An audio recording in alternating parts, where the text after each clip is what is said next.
बृहस्पतिवार व्रत कथा। प्राचीन समय की बात है। भारत में एक राजा राज्य करता था। वह बड़ा प्रतापी तथा दानी था। वह नित्य प्रति मंदिर में भगवत दर्शन करने जाता था। वह ब्राह्मण और गुरु की सेवा किया करता था। उसके द्वार से कोई भी याचक निराश होकर नहीं लौटता था। वह प्रत्येक गुरुवार को व्रत रखता एवं पूजन करता था। हर दिन गरीबों की सहायता करता था। परंतु यह सब बातें उसकी रानी को अच्छी नहीं लगती थी। वह न व्रत करती और न किसी को एक भी पैसा दान में देती थी। वह राजा से भी ऐसा करने को मना किया करती थी। एक समय की बात है कि राजा शिकार खेलने वन को चले गए। घर पर रानी और दासी थी। उसी समय गुरु बृहस्पति साधु का रूप धारण कर राजा के दरवाजे पर भिक्षा मांगने आए। साधु ने रानी से भिक्षा मांगी तो वह कहने लगी, हे साधु महाराज, मैं इस दान और पुण्य से तंग आ गई हूँ। इस कार्य के लिए तो मेरे पति देव ही बहुत हैं। अब आप ऐसी कृपा करें कि सारा धन नष्ट हो जाए तथा मैं आराम से रह सकूं। साधु रूपी बृहस्पति देव ने कहा, हे देवी, तुम बड़ी विचित्र हो। संतान और धन से कोई दुखी नहीं होता है, इसको सभी चाहते हैं। पापी भी पुत्र और धन की इच्छा करता है।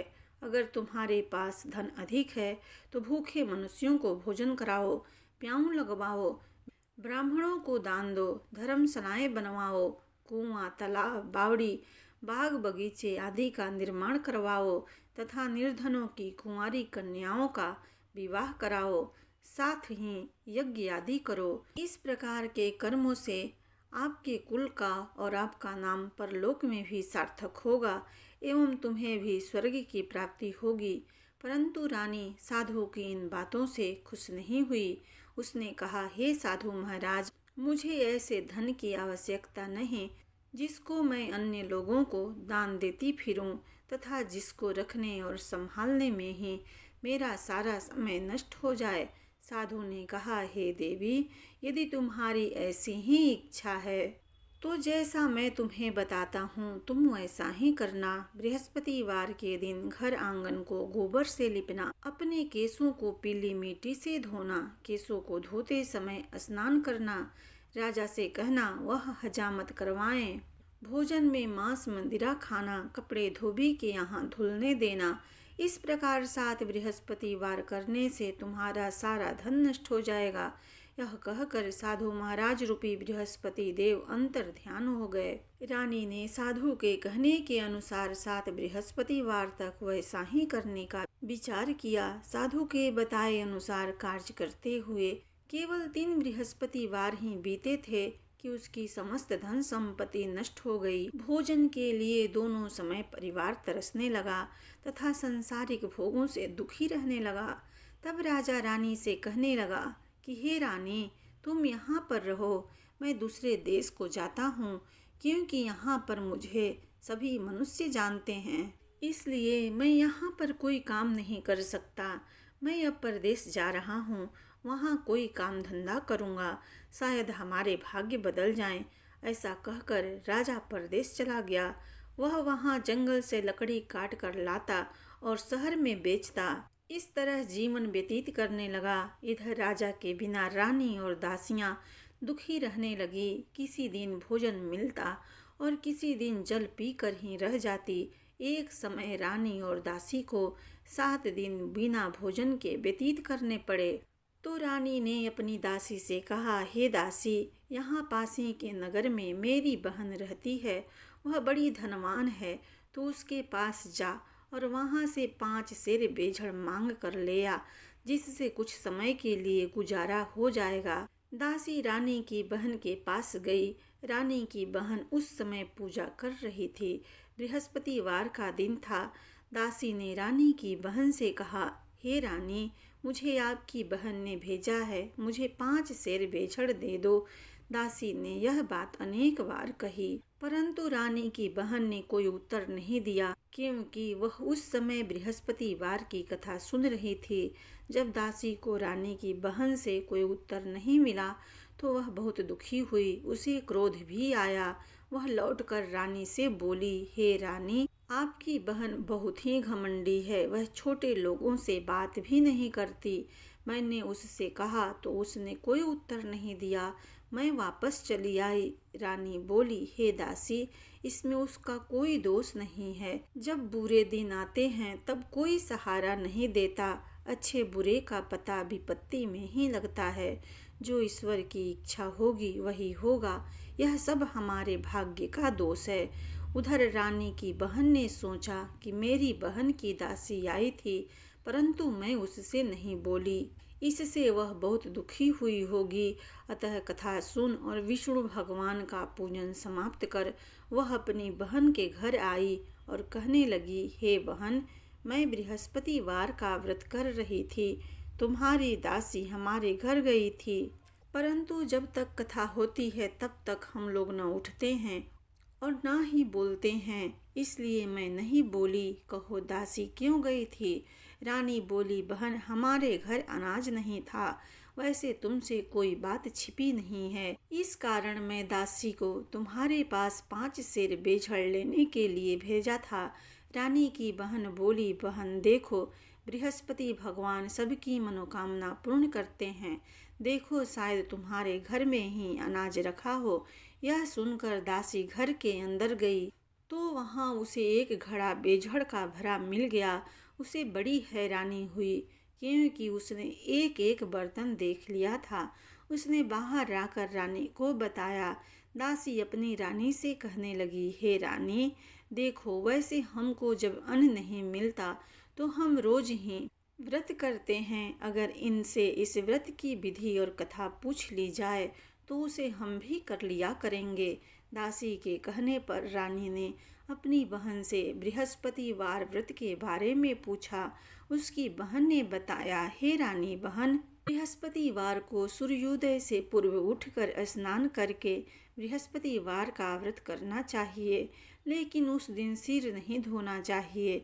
बृहस्पतिवार के व्रत में चने की दाल और मुनक्कों से विष्णु भगवान का केले के वृक्ष की जड़ में पूजन करें तथा दीपक जलावें। उस दिन एक ही समय भोजन करें। भोजन पीले खाद्य पदार्थ का करें तथा कथा सुने। इस प्रकार करने से गुरु भगवान प्रसन्न होते हैं, अन्न पुत्र धन देते हैं। इस तरह व्रत और पूजन की विधि बताकर रानी की बहन अपने घर लौट गई। रानी और दासी दोनों ने निश्चय किया कि वह बृहस्पति देव भगवान का पूजन जरूर करेंगी। 7 दिन बाद जब बृहस्पतिवार आया तो उन्होंने व्रत रखा। गुड़साल में जाकर चना और गुड़ बीन लाई तथा उसकी दाल से केले की जड़ में विष्णु भगवान का पूजन किया। अब भोजन कहाँ से आए? दोनों बड़ी दुखी हुई, परंतु उन्होंने व्रत किया था, इस कारण बृहस्पति देव भगवान प्रसन्न थे। वे एक साधारण व्यक्ति के रूप में 2 थालों में सुंदर पीला भोजन लेकर आए और दासी को देखकर बोले, हे दासी, यह भोजन तुम्हारी और रानी के लिए है, तुम दोनों करना। दासी भोजन पाकर बड़ी प्रसन्न हुई और रानी से बोली, रानी जी, भोजन कर लो। रानी को भोजन आने के बारे में कुछ पता नहीं था, इसलिए वह दासी से बोली, जा तू ही भोजन कर, क्योंकि तू हमारी व्यर्थ में हंसी उड़ाती है। दासी बोली, एक व्यक्ति अभी भोजन दे गया है। रानी कहने लगी, वह व्यक्ति तेरे लिए ही भोजन दे गया है, तू ही भोजन कर। दासी ने कहा, वह व्यक्ति हम दोनों के लिए 2 थालों में भोजन दे गया है, इसलिए मैं और आप दोनों ही साथ साथ भोजन करेंगी। फिर दोनों ने गुरु भगवान को नमस्कार कर भोजन प्रारंभ किया। उसके बाद से वह प्रत्येक बृहस्पतिवार को गुरु भगवान का व्रत और पूजन करने लगी। बृहस्पति भगवान की कृपा से उनके पास धन हो गया, परंतु रानी फिर पहले की तरह से आलस्य करने लगी। तब दासी बोली, देखो रानी, तुम पहले भी इस प्रकार आलस्य करती थी। तुम्हें धन के रखने में कष्ट होता था, इस कारण सभी धन नष्ट हो गया। अब गुरु भगवान की कृपा से धन मिला है तो फिर तुम्हें आलस्य होता है। बड़ी मुसीबतों के बाद हमने यह धन पाया है, इसलिए हमें दान पुण्य करना चाहिए। तुम भूखे मनुष्यों को भोजन कराओ, प्याऊ लगवाओ, ब्राह्मणों को दान दो, कुआं, तालाब, बावड़ी आदि का निर्माण करवाओ। मंदिर, पाठशाला बनवाकर दान दो। कुंवारी कन्याओं का विवाह कराओ।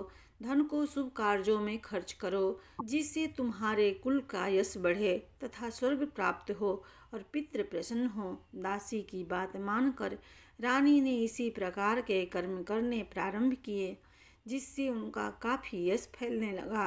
एक दिन रानी और दासी आपस में विचार करने लगी कि ना जाने राजा किस दशा में होंगे, उनकी कोई खोज खबर नहीं है। गुरु भगवान से उन्होंने प्रार्थना की और भगवान ने रात्रि में राजा को सपने में कहा, हे राजा, उठ, तेरी रानी तुझको याद करती है, अब अपने देश को लौट जा। राजा प्रातःकाल उठकर जंगल से लकड़ियां काट कर लाने के लिए जंगल की ओर चल पड़ा। जंगल से गुजरते हुए वह सोचने लगा, रानी की गलती से कितने दुख भोगने पड़े। राजपाट छोड़कर उसे जंगल में जाकर रहना पड़ा।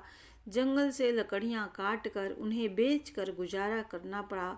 उसी समय उसे जंगल में बृहस्पति देव एक साधु का रूप धारण कर आए और राजा के पास आकर बोले, हे लकड़हारा, तुम इस सुनसान जंगल में किस चिंता में बैठे हो, मुझे बतलाओ। यह सुन राजा के नेत्रों में जल भर आया और साधु की वंदना कर बोला, हे प्रभो, आप सब कुछ जानने वाले हैं। इतना कहकर राजा ने साधु को अपनी संपूर्ण कहानी सुना दी। महात्मा तो स्वभाव से ही दयालु होते हैं। वे राजा से बोले, हे राजा, तुम्हारी पत्नी ने बृहस्पति देव के प्रति अपराध किया था, जिसके कारण तुम्हारी यह दशा हुई। अब तुम किसी प्रकार की चिंता मत करो, भगवान तुम्हें पहले से अधिक धन देंगे। देखो, तुम्हारी पत्नी ने बृहस्पतिवार का व्रत करना प्रारंभ कर दिया है। अब तुम भी बृहस्पतिवार का व्रत करके चने की दाल, गुड़ और जल को लोटे में डालकर केले के पत्ते से भगवान विष्णु का पूजन करो। फिर कथा कहो या सुनो, भगवान तुम्हारी सब कामनाओं को पूर्ण करेंगे। साधु को प्रसन्न देखकर राजा बोला, हे प्रभु, मुझे लकड़ी बेचकर इतना पैसा भी नहीं बचता जिससे भोजन करने के उपरांत कुछ बचा सकूं। मैंने रात्रि में अपनी रानी को व्याकुल देखा है। मेरे पास कोई साधन नहीं जिससे समाचार जान सकूं। फिर मैं बृहस्पतिवार की कौन सी कहानी कहूं या सुनूं, मुझको तो कुछ भी मालूम नहीं है। साधु ने कहा, हे राजा, तुम किसी बात की चिंता मत करो। बृहस्पतिवार के दिन तुम रोजाना की तरह लकड़ियां लेकर शहर में जाओ। तुम्हें रोज से दुगना धन प्राप्त होगा, जिससे तुम भली भांति भोजन कर लोगे तथा बृहस्पति देव की पूजा का सामान भी आ जाएगा। बृहस्पति देव की कथा इस प्रकार है। बृहस्पति देव की कथा। प्राचीन काल में एक बहुत ही निर्धन ब्राह्मण था। उसके कोई संतान नहीं थी। वह नित्य पूजा पाठ करता, परंतु उसकी स्त्री बहुत मलिनता के साथ रहती थी। वह न स्नान करती और न किसी देवता का पूजन करती। प्रातःकाल उठते ही सर्वप्रथम भोजन करती, बाद में कोई अन्य कार्य करती। ब्राह्मण देवता बहुत दुखी रहते थे। पत्नी को बहुत समझाते, किंतु उसका कोई परिणाम न निकलता। भगवान की अनुकंपा से एक समय उस ब्राह्मण की पत्नी गर्भवती हुई और 10वें महीने एक सुंदर कन्या को जन्म दिया। निर्धन ब्राह्मण कन्या के जन्म से बहुत दुखी हुआ। धीरे धीरे ब्राह्मण की कन्या बड़ी होने लगी। बचपन से ही उस कन्या की रुचि भगवान विष्णु की पूजा में थी। वह प्रातः उठते ही स्नान आदि करके भगवान विष्णु की पूजा करने मंदिर में जाती थी। बृहस्पतिवार को व्रत करके विधिवत पूजा पाठ करती थी। पूजा पाठ के बाद वह पढ़ने के लिए पाठशाला में जाती थी। घर से चलते हुए वह मुट्ठी भर जौ साथ लेकर जाती और पाठशाला के रास्ते में थोड़े थोड़े जौ गिराती जाती थी। जब वह पाठशाला से घर लौटती थी तो जौ के वह दाने सोने में बदले हुए मिलते थे। लड़की सभी सोने के दाने बिन लाती थी। एक दिन वह सोने के दानों को साफ कर रही थी तो उसकी माँ ने कहा, बेटी, सोने के दाने साफ करने के लिए सोने का सुप भी होना चाहिए। अगले दिन बृहस्पतिवार था। उसने भगवान बृहस्पति देव की पूजा करते हुए प्रार्थना की, हे भगवान, यदि मैं आपका व्रत विधिवत किया हो तो मुझे सोने का सूप दे दो। भगवान बृहस्पति देव ने उसकी मनोकामना पूरी करने का वचन दिया। पाठशाला से लौटते समय उसे रास्ते में सोने का सूप पड़ा हुआ मिला। घर लौटकर सोने का सूप अपनी माँ को दिखाकर वह सोने के दाने साफ करने लगी। उसी समय नगर का राजकुमार उसके घर के पास से गुजरा। उस सुंदर लड़की को सोने के सूप में जौ साफ करते देख राजकुमार उस पर मोहित हो गया। महल में लौटकर राजकुमार ने राजा से उस लड़की से विवाह करने की इच्छा प्रकट की। तो राजा ने ब्राह्मण को महल में बुलाकर राजकुमार से उसकी लड़की के विवाह की बात कही। ब्राह्मण तैयार हो गया। धूमधाम से उस लड़की का विवाह राजकुमार से हो गया। दुल्हन बनकर ब्राह्मण की लड़की महल में चली गई। लड़की के चले जाने से ब्राह्मण फिर निर्धन हो गया। उसे कई कई दिन भोजन भी नहीं मिलता था। बहुत दुखी होकर ब्राह्मण एक दिन अपनी लड़की के पास गया। अपने पिता से निर्धनता का समाचार सुनकर उसे बहुत सा धन देकर पिता को विदा किया। उस धन से ब्राह्मण के कुछ दिन तो आराम से गुजर गए, लेकिन जल्दी फिर भूखों मरने की हालत हो गई। ब्राह्मण अपनी लड़की से धन लेने के लिए फिर महल में पहुंचा। लड़की ने पिता की बुरी हालत देखकर कहा, पिताजी, आखिर आप कब तक मुझसे धन लेकर जीवन यापन करेंगे? आप कोई ऐसा उपाय क्यों नहीं करते जिससे आपका घर धन संपत्ति से भर जाए?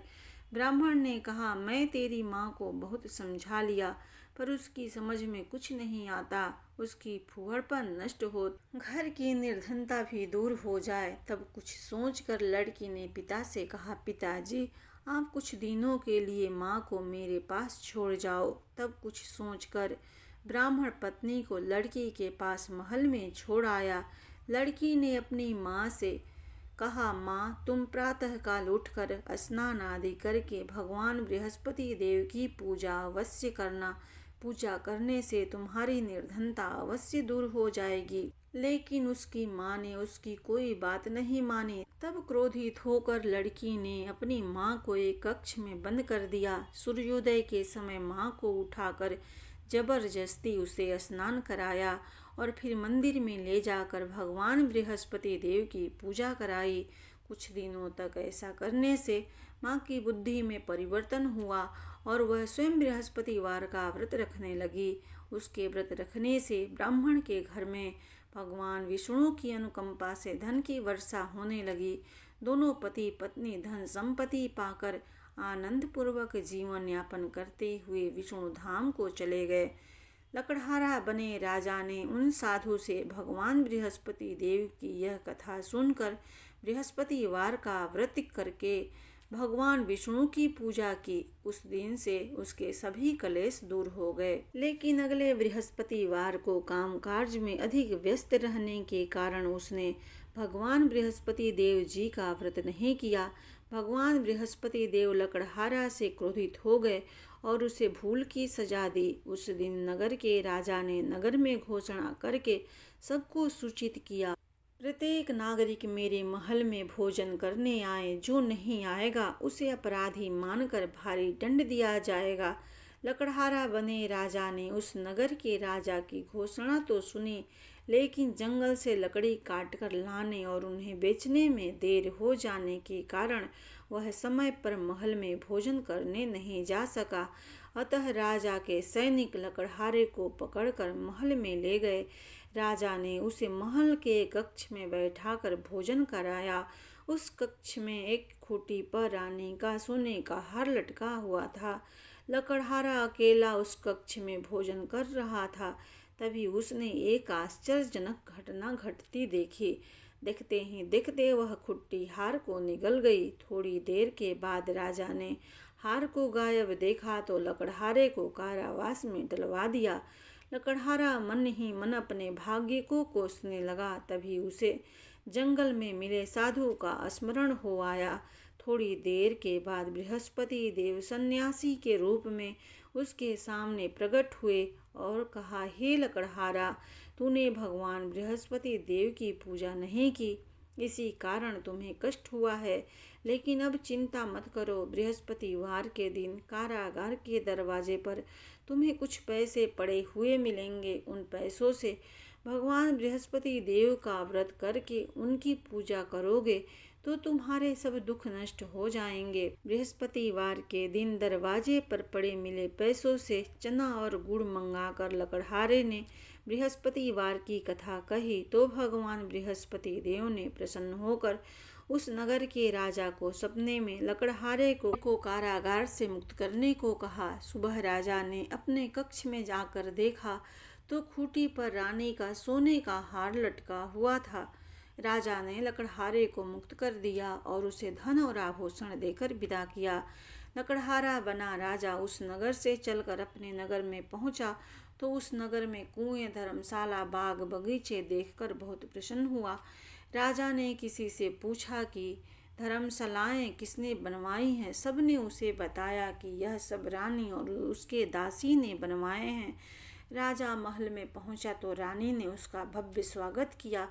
तब राजा ने निश्चय किया कि सप्ताह में एक बार तो सभी बृहस्पति देव का व्रत तथा पूजन करते हैं, परंतु मैं प्रतिदिन व्रत किया करूँगा तथा दिन में 3 बार कथा कहा करूँगा। अब राजा हर समय दुशाले में चने की दाल बांधे रहता तथा दिन में 3 बार बृहस्पति देव की कथा कहता। कुछ दिनों के बाद राजा को अपनी बहन की याद आई। एक दिन घोड़े पर सवार होकर राजा अपनी बहन से मिलने चल दिया। अभी राजा नगर के बाहर पहुंचा ही था कि उसने कुछ लोगों को एक शव को ले जाते हुए देखा। राजा को स्मरण हो आया कि आज उसने किसी को बृहस्पतिवार की व्रत कथा नहीं सुनाई है। राजा ने उन लोगों को रोककर कहा, भाइयों, आप शव को ले जाने से पहले मुझसे बृहस्पतिवार की कथा सुन लें। लोगों ने राजा पर क्रोधित होते हुए कहा, तुम पागल तो नहीं हो। लेकिन कुछ बड़े बूढ़े लोगों ने कहा, अच्छा भाई, साथ में चलते चलते तुम अपनी कथा भी सुना लो। राजा ने चलते हुए आधी कथा ही सुनाई थी कि शव हिलने लगा। राजा के पूरी कथा सुनाते ही शव उठकर बैठ गया। लोगों ने हैरानी से दांतों तले उंगली दबाई और अगले बृहस्पतिवार से भगवान बृहस्पति देव का व्रत करने व कथा सुनने का निश्चय कर लिया।